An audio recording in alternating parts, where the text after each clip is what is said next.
नमस्कार, मैं अभिषेक और आप देख रहे हैं अभिषेक लेक्चर्स यूट्यूब चैनल। इस वीडियो में हम एक प्रॉब्लम डिस्कस करते हैं जो है based on resultant of force. और इस प्रॉब्लम में जो भी फोर्स है वो सारे कोप्लेनर और कंकरेंट फोर्स है। हमारे पास टोटल 4 फोर्स हैं। एक 10 न्यूटन का, यहाँ पे मैं मिस कर दिया लिखना, 10 न्यूटन।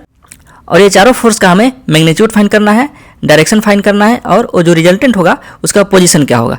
ठीक है, तो सबसे पहले हम क्या करेंगे, ये जो भी फोर्स है उसको हम रिजोल्व करेंगे। ये जो 10 न्यूटन का फोर्स है उसको हम रिजोल्व करेंगे तो एक कंपोनेंट होगा अलोंग एक्स एक्सिस और एक कंपोनेंट होगा अलोंग वाई एक्सिस। जो एक्स एक्सिस कंपोनेंट होगा 10 cos 60 डिग्री होगा और वाई एक्सिस वाला 10 sin 60 डिग्री होगा। मैं आपको रूल बता देता हूँ कैसे आपको रिजोल्व करना है। देखिए, ये जो फोर्स है 10 न्यूटन का, ये जिस एक्सिस के साथ इंक्लाइंड है उस एक्सिस पे हम cos लेते हैं और दूसरे वाले एक्सिस पे साइन ले लेंगे। सिमिलरली ये जो 60 न्यूटन का फोर्स है तो एक्स एक्सिस पे क्या हो जाएगा 60 cos 60 डिग्री और वाई एक्सिस पे 60 sin 60 डिग्री। ये जो 20 न्यूटन का फोर्स है ये एग्जैक्ट वाई एक्सिस पे है तो हमारा जो एक्स कंपोनेंट होगा वो 0 होगा। ये जो 70 न्यूटन का फोर्स है इसको जब आप रिजोल्व कीजिएगा तो एक कंपोनेंट होगा अलोंग एक्स एक्सिस और जो एक्स एक्सिस पे कंपोनेंट होगा वो cos के साथ आएगा तो 70 cos 60 और वाई एक्सिस के अलोंग 70 sin 60 डिग्री हो जाएगा। ठीक है, देखिए जब आप summation of F of X निकालिएगा तो आपको पहले साइन रूल लेना है कि अगर फोर्स की डायरेक्शन इस तरफ है प्लस होगा और फोर्स की डायरेक्शन इस तरफ है तो आप माइनस लीजिएगा। ठीक है, जो 10 cos 60 डिग्री है इसका डायरेक्शन इस तरफ है, इस तरफ के लिए हम प्लस लेंगे तो प्लस के साथ, और 60 cos 60 डिग्री इसका डायरेक्शन इस तरफ है तो इस तरफ के लिए माइनस तो माइनस के साथ, 70 cos 60 डिग्री इसका डायरेक्शन किधर है इधर तो इधर के लिए माइनस तो ये माइनस के साथ आ जाएगा। जब आप इसको कैलकुलेट कीजिएगा तो -60 न्यूटन आएगा। ठीक है, समेशन ऑफ वाई एक्सिस निकालते हैं। अगर आप फोर्स का डायरेक्शन अपवर्ड है तो प्लस लेंगे और डाउनवर्ड है तो माइनस लेंगे।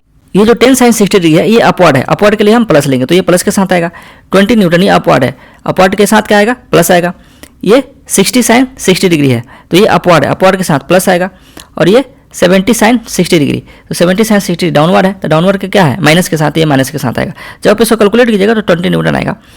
आपको क्या करना है, summation of F of X और समेशन ऑफ एफ वाई को इस फॉर्मूला में पुट कर देना है। तो जैसे आप पुट कर दिए हैं, summation of F of x की जगह पे हम 60 लिख दिए हैं और उसका स्क्वायर कर दिया, और summation of F of y की जगह पे हम 20 लिख दिए हैं और इसका स्क्वायर कर दिए और इसको कैलकुलेट करिएगा तो ये सारे रूट के अंदर आएगा और कैलकुलेट करने के बाद 60.24 न्यूटन आएगा। ठीक है, अब आपको इसका डायरेक्शन फाइंड करना है। तो आपको क्या करना है, इस फॉर्मूला में summation of F of y put कर देना है क्या है 20 न्यूटन और एफ ऑफ एक्स पुट कर देना है क्या है 60 न्यूटन।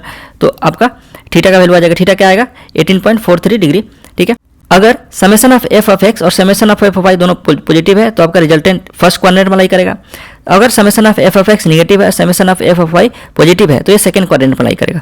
और हमारा जो summation of F of x क्या है निगेटिव है और summation f of Y positive है तो हमारा जो रिजल्टेंट होगा वो सेकंड क्वाड्रेंट में लाई करेगा। तो आपको जैसे ये पिक्चर है इसी तरह आपको यहाँ पे बना देना है। हम इसी तरह बना दिए हैं। जो रिजल्टेंट है 18.43 डिग्री एंगल के साथ इंक्लाइन रहेगा along x axis. Thanks for watching.